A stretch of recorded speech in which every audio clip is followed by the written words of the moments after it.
So let's talk about the leads page. This is the one you're going to be using the most and using it every day. So all the other stuff is kind of just a one-time setup process.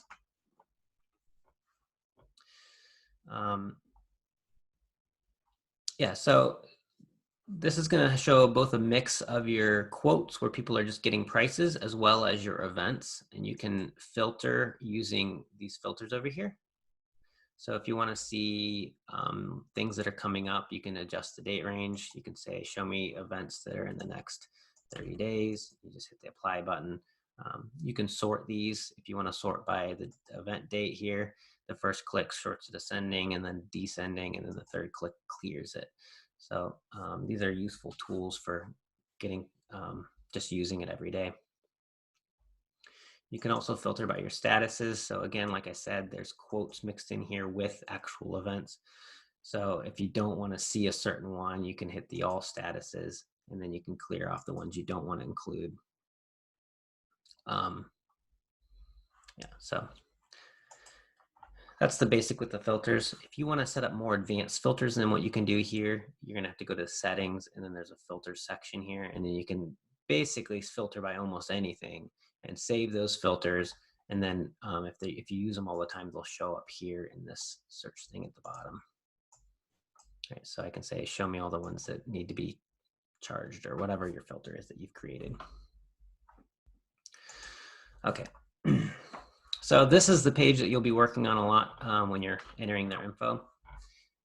So the first, these are the statuses up here. So if you need to change the status, if this is well, normally you're not going to do it on a new lead, but if you're editing a lead and you need to upgrade the status, you can just switch it right to the status you want it to be. So quote means they've got a price, but nothing's reserved.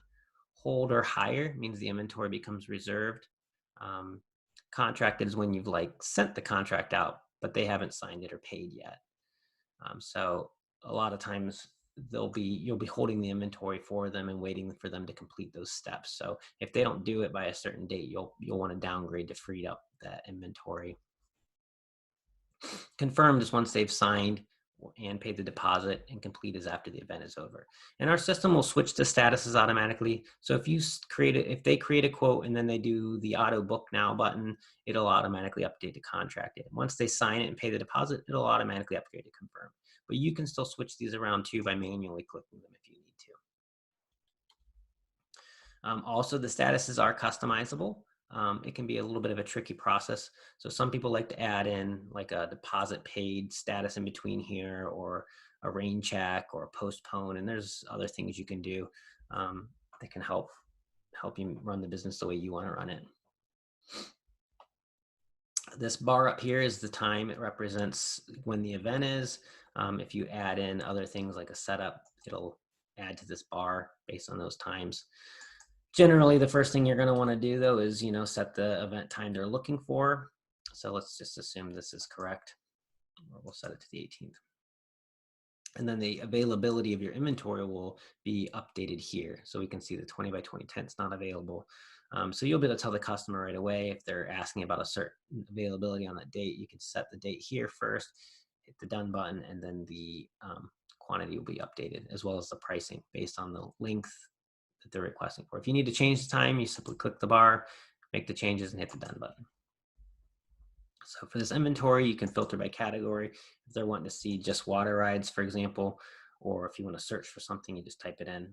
Otherwise, you can just click the items. If it's a popcorn machine or something that has accessories, right, you can click it and then it'll let you choose any accessories, right? So this one was a required accessory. It automatically got added. We include 50 servings with the popcorn machine. But if they want to purchase additional ones, you can add that accessory and say, okay, they want to get 50 more servings. All right, so these prices are set here. If you need to discount a specific one, that's what this box is for. Cody, if you have any feedback, feel free to jump in. But yeah, you can just adjust the totals as you need. The sales tax, it'll calculate automatically based on where the event's at. So if it's not calculating right for you, let us know. We can help you set that up properly. As you make changes to things, you can, you'll notice the pricing changes. You'll get these warnings at the bottom. So for example, What's a good example, Cody? If you modify the delivery type, it should, like if it's a fully staffed event. Oh, good. Okay. So here, if we switch to fully staffed, it's going to say, would you like your rental staff to be updated for this delivery method? Right. So fully staffed means you got to send staffing. You got to charge for staffing. So we'll say yes on this. It adjusted the number of staff required to be sent. Now, if I switch it back, you'll get a warning saying, oh, well, the staff cost price is going from 120 to 0. So, you know, it's important for your staff to pay attention to these notifications, because otherwise, you know, if I ignore it, then I'm going to be charging them for staffing when it's a drop-off event. So that's what those things are for. So we used to have an update and a recalculate button, and things got confusing and complicated. People would miss stuff. So that's what those notifications are for. There are some buttons. So if the address, venue address is where the event's at, if it's the same as the customer one, you can use these buttons here to copy it, save you some time. If you're talking to a customer on the phone and they're a past customer and you're using our IO phone, you know, there's ways that you can populate the data in there and things like that. So I think that's what this button does. But if they're calling in, you can load up their existing leads. We'll save that for a more advanced topic. But like I said, you can scroll down to get to any of the info you need, or you can use these links over here on the left. The basic information you're going to need for a lead here is obviously the event times, the inventory, and then down here you can put in the venue address, the delivery type, the customer info. This is like the billing info again. If it's the same, you can just hit the copy button. So usually you're going to want to make sure you get their email address. And if you forget anything like their phone number and you hit the save button, you'll get an error here. So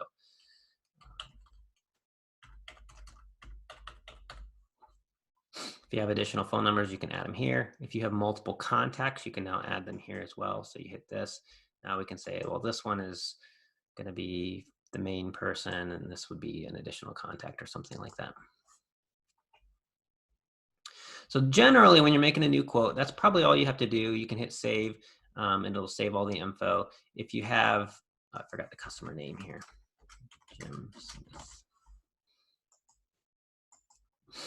The other sections on here, like contract and stuff, we'll get into here in a minute. So yeah, you'll get a lot of these notifications, and so you can just hit OK on most of them. But if you're changing stuff that can affect pricing, some of those we'll have to pay more attention to. So I hit save and it's left the lead open. If you change this to save and close, that'll become the new default for you whenever you're working on leads. And so just be aware that if you prefer it to stay open or not, you can kind of configure that here.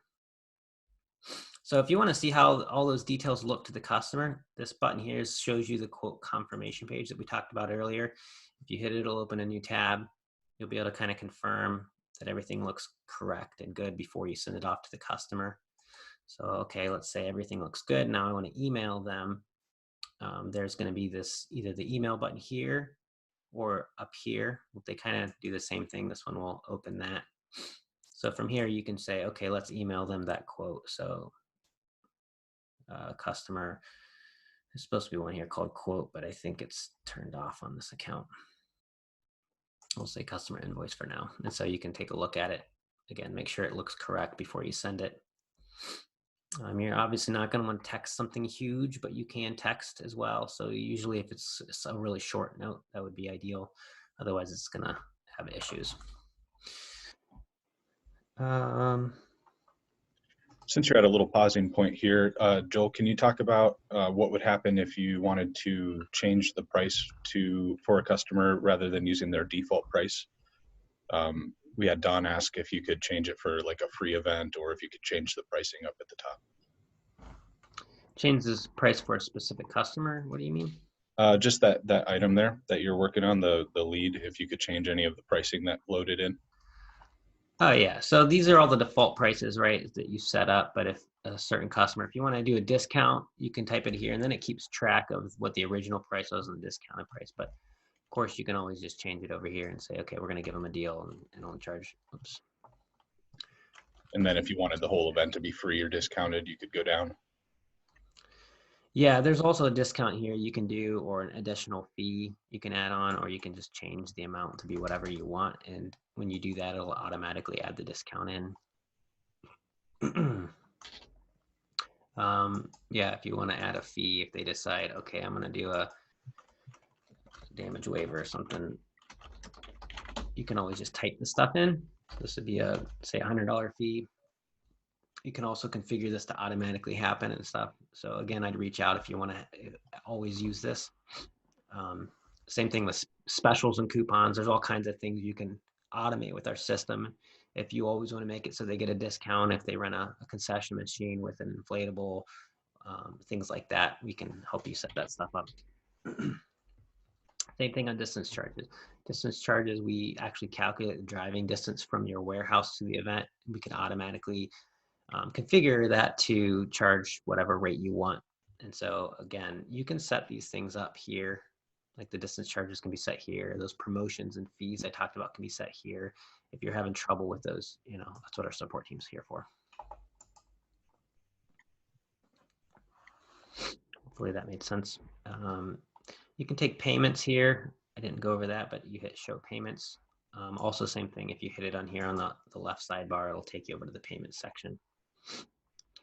So we integrate with several different merchant providers. If you're doing less than probably 100,000 in credit card a year, I would recommend you go with Square, just to keep things simple and you don't have to worry about monthly fees. If you're doing more than 100,000 in credit cards a year, you'll save money and get better features by using a real merchant account. Again, you can configure those and see what we're compatible with here under merchant services. And then that'll allow you to charge cards right on the screen, or the customer can take payments on that contract page. Also, you can just manually type something in too. If they paid you with cash or check, you can say, okay, I got a $150 check on this date. You can just add it that way. So the typical process though is first they get a quote, you create it. Either way, if they filled it out on your website, they'll just show up in that leads page that I was showing you earlier, or you can create it or adjust it. So typically you'll create the lead, you'll set the items and the price, and then you'll send that quote email to the customer. So once they get the email, they can either upgrade it. They'll click that link that'll take them over to that quote confirm page here. If you've got auto booking on and the event's not happening like tomorrow, it's like a couple days out, then it'll let them auto book it. When they do this, it'll automatically update the contract status. You might get an alert if you have that alert on. The next time you open this lead up in the system, you'll be able to see that it's been upgraded to a confirmed status. Get rid of this filter here. So then the final step would be sending them a contract. So I don't remember which lead I was on, but let's say here, this one here, they're on, say, a contracted status. Now I want to email that contract out. So you can come down here to this contract section. The default one will be set here. You can always view it to verify that it looks okay by clicking the view button, and it'll show the contract. And if everything looks correct, then you can email out to the customer by using this email button. Again, it's going to open up this email tool. It's going to select your customer contract template, and then you can just hit send. And so from there, they can sign and pay and do whatever they need to upgrade that event for the final thing. That's the basics. So again, you can see the quote here. You can see the contract page here. These are like shortcut links. Once the event's in confirmed status and stuff, it'll be useful for you to see the packing list. So you can see the packing list per event here by just